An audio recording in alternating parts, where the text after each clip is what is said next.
అందరికీ నమస్కారం. నేను మీ రవితేజ. మీరు చూస్తున్నారు city drive world. Dear friends, మనం ప్రతిరోజు కూడా రోడ్ మీద వెళ్తున్నప్పుడు ఎన్నో రకాల యాక్సిడెంట్స్ అని చెప్పేసి చూస్తూ ఉంటాం. ఆ యాక్సిడెంట్స్ చూసినప్పుడు నెక్స్ట్ ఆ యాక్సిడెంట్ లో మనం ఉండకూడదు అని ఆలోచించుకోకుండా అక్కడ ఫొటోస్ తీసుకుని వీడియోస్ తీసుకుని ఒక 10 మందికి వాట్సాప్ లో షేర్ చేసి లేదా ఇన్స్టాగ్రామ్ లో వాళ్ళ ఫేస్బుక్ లో షేర్ చేసుకుని అలా వదిలేస్తూ ఉంటారు. నెక్స్ట్ టైం ఆ జాగ్రత్త వాళ్ళు తీసుకోకుండా వాళ్ళు కూడా ఆ ప్రమాదానికి అని చెప్పేసి గురవుతున్నారు. అండ్ మీరు నా ఫ్యామిలీ కాబట్టి మిమ్మల్ని నేను సేఫ్ గా చూసుకోవాల్సిన రెస్పాన్సిబిలిటీ నాకు ఉంది కాబట్టి మన ఛానల్లో ఎవరైతే ఉన్నారో వారందరికీ కూడా నేను ఒక ఫ్యామిలీ మెంబర్ గా ఫీల్ అవుతున్నాను కాబట్టి ఖచ్చితంగా ఆ రెస్పాన్సిబిలిటీ తీసుకొని మీకు నేను జాగ్రత్త చెప్పాల్సిన ప్రయత్నంలో ఈ అవేర్నెస్ వీడియోస్ అని చెప్పేసి చేస్తున్నానండి. ఈ అవేర్నెస్ వీడియోస్ అని చెప్పేసి ఎవరికైనా నచ్చకపోతే please do unsubscribe my channel. నాకు సబ్స్క్రైబర్స్ అనేది ఇంపార్టెంట్ కాదు, వ్యూస్ అనేది ఇంపార్టెంట్ కాదు, లేకపోతే లైక్స్ అనేది ఇంపార్టెంట్ కాదు. నాకు ప్రాణాలు అనేది ఇంపార్టెంట్ అండి. ఈ ప్రాణాల మీద మీకు లెక్కలేదు, నువ్వు ఏదో సోది చెప్తున్నావు, సుల్లు చెప్తున్నావు, ఎవరికో జరిగిందంటే నాకు జరుగుతుందా అని కనుక ఎవరైనా అనుకున్నట్లయితే కనుక మీ ఇష్టం అండి. నేను ఏం చెప్పలేను. నా ఫ్యామిలీ మీరు అనుకొని నేను ఒక రెస్పాన్సిబిలిటీ తీసుకొని చేస్తున్న ప్రయత్నం మాత్రమే. రీసెంట్ గా చాలా మందికి తెలిసే ఉంటదండి, సూర్యాపేట దగ్గర జరిగిన XL6 రోడ్ యాక్సిడెంట్. హైవేలో ముందు ఒక ట్రక్ అనేది బ్రేక్ డౌన్ అయిపోయి ఆగిపోయిందండి. బ్రేక్ డౌన్ ఆగిపోయింది అన్నట్టు ఆ ట్రక్ డ్రైవర్స్ ఎటువంటి ఇండికేషన్ కానీ, లేకపోతే కాషన్ కానీ, లేకపోతే వెనకలేక రెడ్ క్లాత్ కట్టడం కానీ, లేకపోతే చెట్టు కొమ్మలు కట్టడం కానీ, లేకపోతే ఎలాంటి సైన్ అని చెప్పేసి కానీ ఆ పర్సన్ అని చెప్పేసి పెట్టకపోవడం. అండ్ లెఫ్ట్ సైడ్ మనం ఓవర్టేక్ చేస్తున్నప్పుడు, అంటే XL6 పర్సన్ ఎవరైతే ఉన్నారో యూజువల్ గా మనం left side and right side overtake చేస్తూ వెళ్తూ ఉంటాం హైవేలో వెళ్తున్నప్పుడు. బట్ లెఫ్ట్ సైడ్ మనం ఓవర్టేక్ చేస్తున్నప్పుడు జాగ్రత్త తీసుకోకుండా వల్ల కూడా, అంటే హై స్పీడ్ లో వెహికల్ ఉంది, హై స్పీడ్ లో వెహికల్ ఉన్నప్పుడు చాలా మంది ఏం చేస్తుంటారంటే లెఫ్ట్ సైడ్ గా వచ్చేసేప్పుడు లెఫ్ట్ సైడ్ అనేది మనకు యూజువల్ గా డ్రైవర్స్ కి బ్లైండ్ స్పాట్ అండి. బ్లైండ్ స్పాట్ అన్నప్పుడు ఏం చేయాలి, మనకు క్లియర్ గా ఆ లెఫ్ట్ సైడ్ రోడ్ కనిపించేంత వరకు కూడా మనం ఎట్టి పరిస్థితిలో వెళ్ళకూడదు, ఓవర్టేక్ చేయకూడదు. అందుకోసమే మన ఇండియాలో లెఫ్ట్ సైడ్ ఓవర్టేక్ చేయకూడదు అని చెప్పేసి ఒక రూల్ అనేది ఉంటది. బట్ మనం వాటిని పట్టించుకుంటున్నామా? ఏమైందిలే, జస్ట్ సింపులే కదా, 2 సెకండ్లు దాటిపోతానని చెప్పేసి అనుకుంటూ ఉంటాం. అలా హై స్పీడ్ లో వెళ్తుండగా కార్ లో ఓవరాల్ గా 10 మెంబర్స్ అని చెప్పేసి ఉన్నారు. ఆ 10 మెంబర్స్ అంటే ఒక విషయం ఏంటంటే, మన కార్ లో మన ఫ్యామిలీ ఉంది అని అన్నప్పుడు ఒళ్ళు మొత్తం కళ్ళు చేసుకొని జాగ్రత్తగా వాళ్ళని సురక్షితంగా తీసుకెళ్లి ఇంటికి తీసుకొచ్చే బాధ్యత అని చెప్పేసి ఆ చక్రం పట్టుకున్న ఆ వాహన చోదకునికి అయితే ఉంటది, ఐ మీన్ డ్రైవర్ కి అయితే ఉంటదండి. బట్ ఆ రెస్పాన్సిబిలిటీని ఎందుకు లాస్ అవుతున్నారో నాకైతే తెలియట్లేదు. అంటే బాధ్యత లేకనా, భయం లేకనా, ఏమవుతుందన్న ఒక నిర్లక్ష్యం తోటినా? ఒక్కసారి ఆలోచించుకోండి.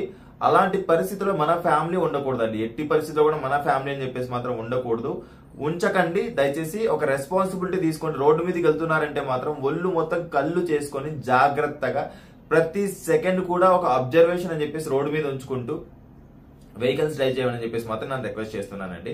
అండ్ ముందు ట్రక్ ఆగి ఉంది. ట్రక్ ఆగి ఉన్న ట్రక్ ని XL6 వాహనం చాలా స్పీడ్ గా వెళ్లి హిట్ చేయడం అని చెప్పేసి జరిగిందండి. హిట్ చేసిన వెంటనే అక్కడికక్కడ 6 మెంబర్స్ చనిపోవడం చెప్పేసి జరిగింది.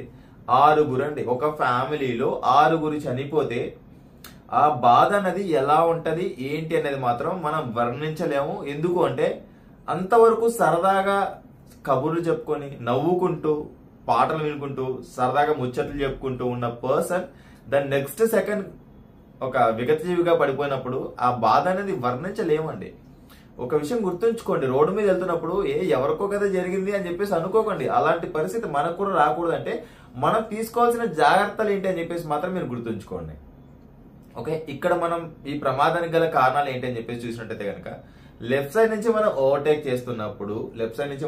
చేస్తున్నప్పుడు ఒక విషయం గుర్తుంచుకోవాల్సింది ఏంటి అంటే లెఫ్ట్ సైడ్ వ్యూ అన్నది క్లియర్ గా ఉందా లేదా కనిపించిన తర్వాత మాత్రమే మనం లెఫ్ట్ సైడ్ కి రావాల్సి ఉంటది. అంటే మనకు లెఫ్ట్ సైడ్ అనేది మన ముందు ఒక వెహికల్ ఉంటది కాబట్టి లెఫ్ట్ సైడ్ అనేది మనకు కనిపించదు. అలాంటప్పుడు ఏంటి, లెఫ్ట్ సైడ్ ఉన్న వెహికల్స్ ఉన్నాయా లేదా అని చెప్పేసి చూసుకున్న తర్వాత మాత్రమే మనం లెఫ్ట్ సైడ్ రావాల్సి ఉంటుంది.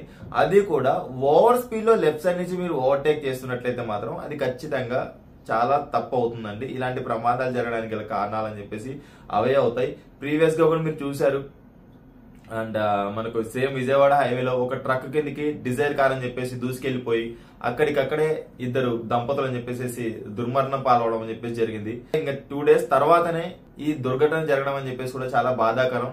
అంటే మీరు చూస్తున్నది కేవలం 1, 2 మాత్రమే, మీ వరకు మీ నోటీస్కి వస్తున్నది, మీరు చూస్తున్నది. బట్ మన ఇండియాలో ఇలాంటివి కొన్ని లక్షలు జరుగుతున్నాయండి. ఆ లక్షల్లో మన ఫ్యామిలీ ఇరుక్కోకూడదు, మీరు ఇరుక్కోకూడదు అన్న దాని గురించి మాత్రమే నేను చేస్తున్న ప్రయత్నం.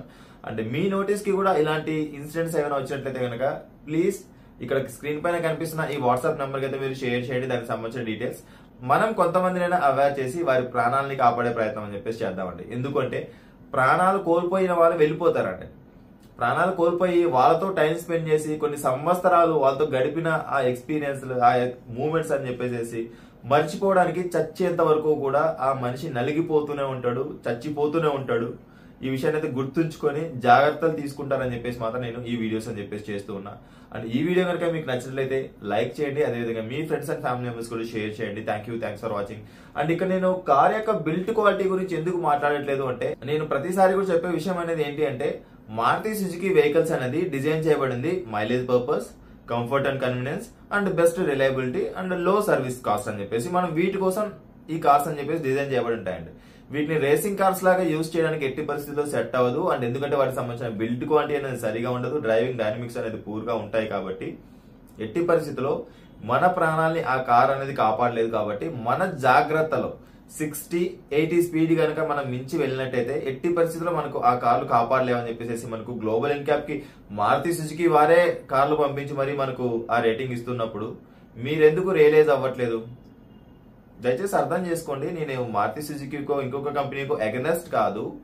ఇక్కడ జరుగుతున్న ప్రమాదాలని ఆ కార్లు కాపాడలేకపోతున్నందుకు, ఆ ప్రమాదాలు జరగడానికి గల డ్రైవర్స్ ఎవరైతే ఉన్నారో, ఆ ప్రమాదాలు జరగడానికి గల కారణమైన డ్రైవర్స్ ఎవరైతే ఉన్నారో వారికి ఒక అవేర్నెస్ అని చెప్పేసి క్రియేట్ చేయడానికి మాత్రమే నేను ఈ వీడియోస్ అని చెప్పేసి చేస్తున్నానండి. ఐ థింక్ మీకు ఒక క్లారిటీ వచ్చిందని చెప్పేసి అనుకుంటూ ఉన్నా. అండ్ బోలో భారత్ మాతాకి జై.